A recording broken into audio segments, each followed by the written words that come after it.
Yeah, that's a pretty creepy neighborhood, but my OCD loves it.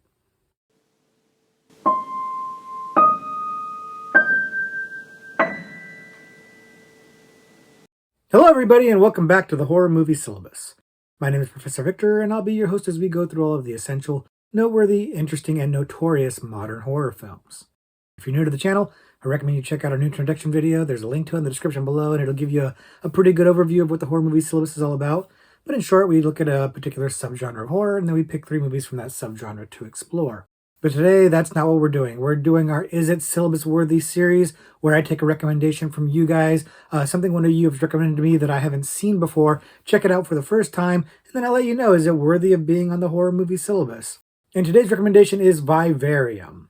And Vivarium was recommended by my good friend Steve, whose tastes tend to run very parallel to mine. They're very similar tastes. So his recommendations have really kind of hit my sweet spot a lot of the time. So I'm looking forward to Vivarium when he recommends it to me. And all he told me really was that it's maybe a little bit more sci-fi than horror, and that it starred Jesse Eisenberg. So that's kind of what I had to go with going into it. But I like Jesse Eisenberg enough most of the time, and I like a good sci-fi horror movie, and I'm not opposed to movies that are a little less on the horror side. As you know, I'm pretty liberal about that. So had some high expectations for a very mysterious seeming movie going into it. And again, Steve was telling me that this is something that I particularly should like, so that was a big sign of encouragement for me. So I did. I had some positive vibes going into this. It seemed like it was going to be something good. Put it on, and it was definitely not what I was expecting. But is that a good thing? Does that mean I liked it? Well, let's find out. Like I said, the movie that we're looking at today is Vivarium.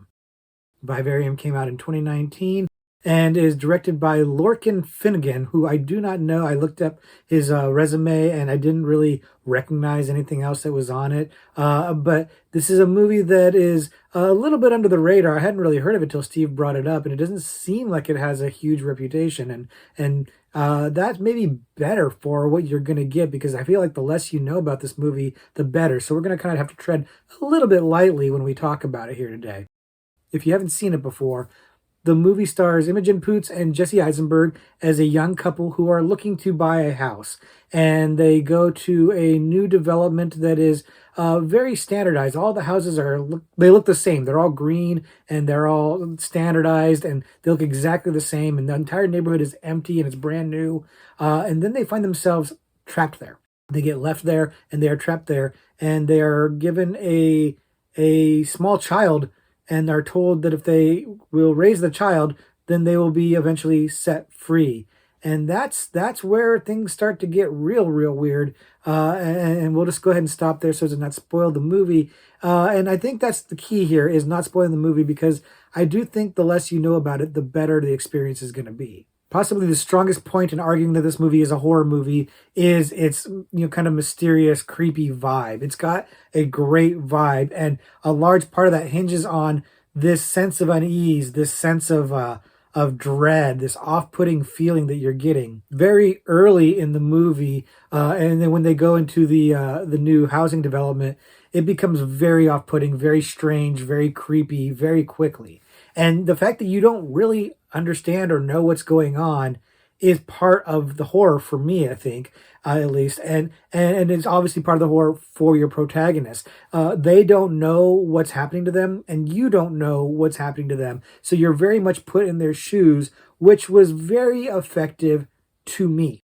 See, this movie really taps into some of my worst nightmares. The idea of being lost, I really don't like being lost. The idea of being trapped really bothers me. I don't like that at all. And the ability and being trapped with an awful, annoying child, definitely not for me. This movie was just kind of hitting on those things really strong. And it's funny because it comes off with this really bizarre, surreal, serene, like, peaceful place. This neighborhood is wild. It's everything's perfectly manicured and everything's measured out and everything's standardized and the same, mirrored over and over again. All the houses are the same shade of green. The sky is kind of impossibly surreal and fake. and artificial looking. Everything looks artificial here. Everything is empty and quiet. There's nothing going on. The streets lead to nowhere, and you just wind up in loops over and over again.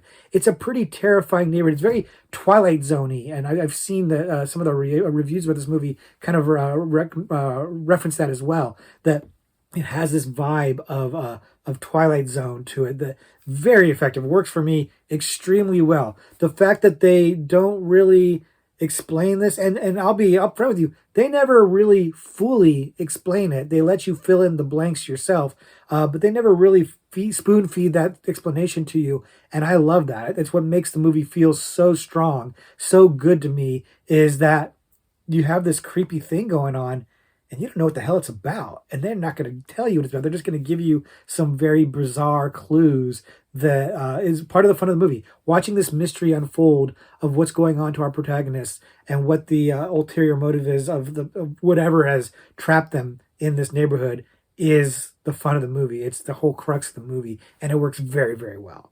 Part of why it works really well is the talent involved. It's a very well-made movie, and in no small part because of the leads, Imogen Poots and Jesse Eisenberg. And I guess Imogen Poots never really became the it thing that they were trying to make her out to be back in the day, but she's still doing solid work, and she's doing it here. And Eisenberg's kind of giving you what you expected from Eisenberg, but he's doing it well. And when he stays in his lane, he's quite good. I like him very much when he's doing his Jesse Eisenberg thing, and it's appropriate to be doing it. But they're strong leads. They play off each other rather well. Their chemistry is good, and the friction between them as things go on is also good. And I credit that to the director, Lorcan Finnegan, who, again, I'm not familiar with him, but he's doing real good work here.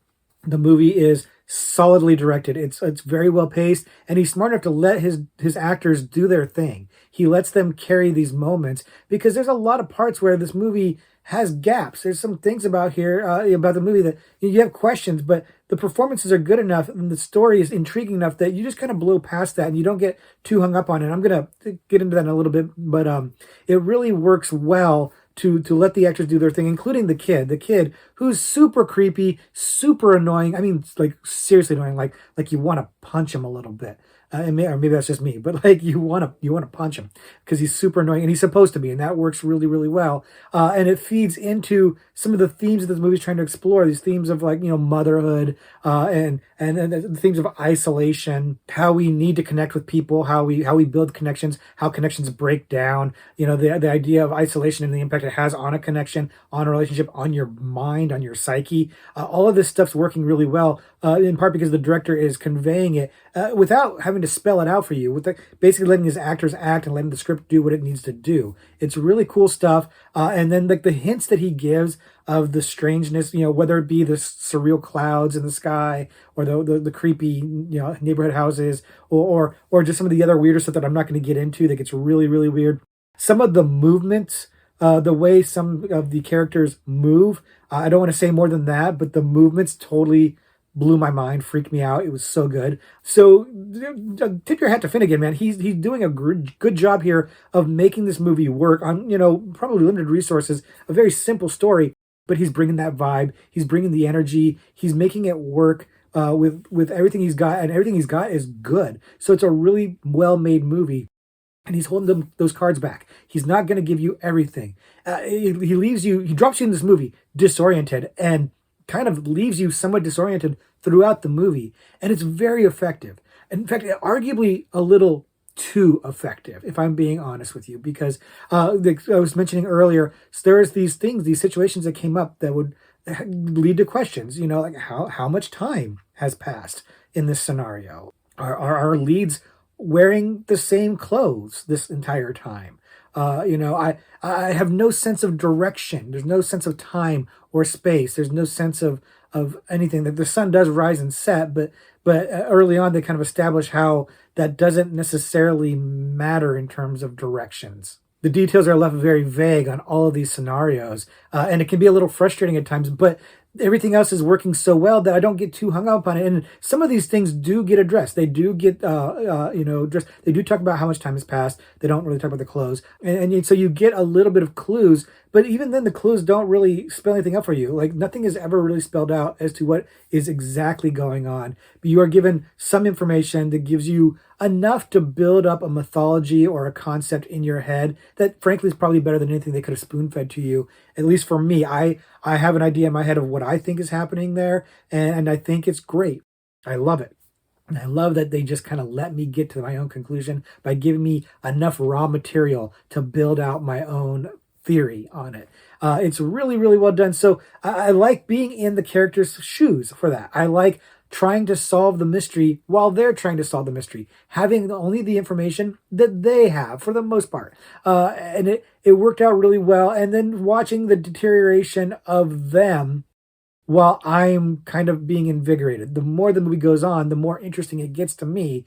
Whereas, the more the movie goes on, the more it wears down our protagonists. And seeing that kind of degradation and everything. And again, I'm not going to spoil how it all ends, but it's really, really well done. It's hitting for me in a lot of spots, really, really well. But does that make it enough to be on the horror movie syllabus?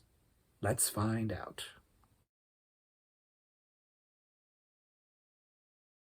So, is Vivarium syllabus worthy? Yeah, yeah, it is. It's a really good movie, and it's hitting me in the fear sweet spots. Like it really is. Like early on in the movie, they find themselves lost in the neighborhood, and then eventually trapped in the neighborhood, and that alone just gave me a sense of anxiety and stress that really, really worked well for me. And I was in. I was immediately in at that point, and then things just kept escalating.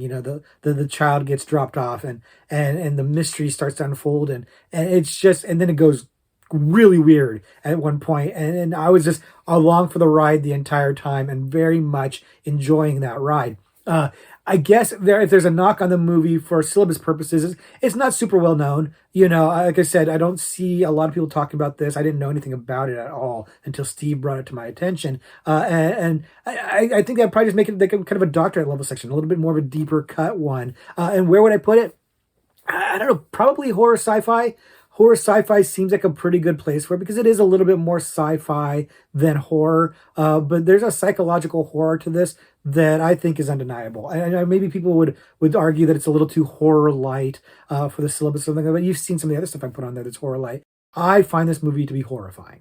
I really, really do. Maybe it wouldn't speak to everybody else's like sensibilities, but for my sensibilities, horrifying movie. And yeah, horror sci-fi to me is probably the strongest place. It's the place where it most makes sense. I mean, there's some other places you can make arguments for, like maybe you can make an argument for like aliens or something like that, but it's not really clear. They don't really spell anything out about that. The mystery alone, could it be in the mystery subgenre? Well, maybe it's a really compelling mystery, but it's not really solved though. It doesn't really exactly tell you what's going on. So is it satisfying as a mystery? I mean, I thought so because I liked that it didn't spell everything out, but for the typical mystery movie, maybe not so much. So finding where to put it might be a little bit of a challenge, but I liked it enough that I would try to find it somewhere, either as an extra credit or just as a doctorate level. And again, probably horror sci-fi. That's kind of my vibe for it.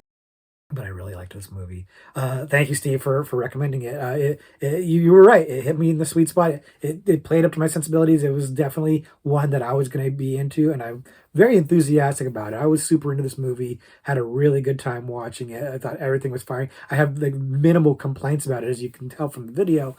So really like this one. Definitely check this one out, guys, if you haven't seen it before. And I'm guessing many of you haven't because, again, it's not a super well-known, super popular movie. It's kind of a little hidden gem that nobody seems to be talking about. So absolutely check this one out if you get a chance to. Now it's time to check out a horror trivia pursuit card. As you know, I like to look at a trivia pursuit card here on camera, try to answer it, see if I can get it right or if I can embarrass myself. And given the movie we're talking about, let's look at the psychological category on the cards. Okay, here we go. In 2014's It Follows, the lead character, Jamie J. Height, is played by what actress? I know this one. I definitely know this one. So we talk about this a lot when we're doing these Trivia Pursuit questions.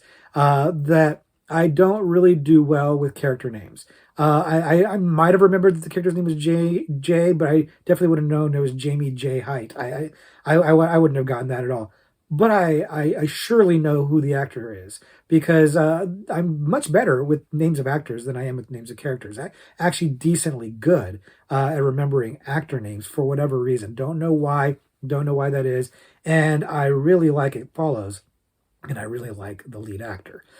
She is great in that movie, and she's been in a few other movies. She's quietly becoming a little bit of a scream queen. I've liked her in every single thing I've seen her in. She's done more stuff than I've seen, but I've liked her in everything that I've seen her in, and I think she's definitely one to watch. So I've been watching her for the last, decade, I guess. Again, 2014. So the last decade, I've been keeping an eye on her career, and anytime I hear that she's in a movie, to me, it's a draw. It's a pleasant surprise. It's something I'm looking forward to seeing. So I'm super high on this actor, and so I definitely know her name. And I'm going to give you guys a chance here. I'm giving you guys a chance here to come up with it. Hopefully, you aren't looking on IMDb because what would be the point of that? That's not fun. Cheaters never do anything but cheat themselves out of fun. So lock in your answer. Get ready to make a guess if you don't already know. I'm betting a lot of you know this now because again, she's making a name for herself. She's become very popular. So I'm gonna make my answer. My answer is Micah Monroe. Micah Monroe is my answer, and the card says Micah Monroe. Micah. I always say Micah. That is it. She is awesome. I know she's in The Guest. Off the top of my head, I think of other things, and I'm blanking on other things that she's in, but The Guest also really good. But It Follows is where she really kind of seemed to break out, and I'm high on her career, high on her. Good Scream Queen, and if we ever get around to doing that Scream Queen video that I keep teasing, she very likely would make the cut. So I'm going to go ahead and start wrapping it up here. Thank you guys again for hanging out. Thank you, Steve, for the recommendation. And I really appreciate you guys sending these recommendations in because I've been seeing a lot of good stuff. We had a little bit of a lull. Things are getting good again. Seeing a lot of really cool stuff. So I'm looking forward to seeing more recommendations from you guys. Let me know what other creepy, weird mystery movies you got for me that I might have not seen before. And maybe we'll add them to the list and make a video about it. But until then, I'll just say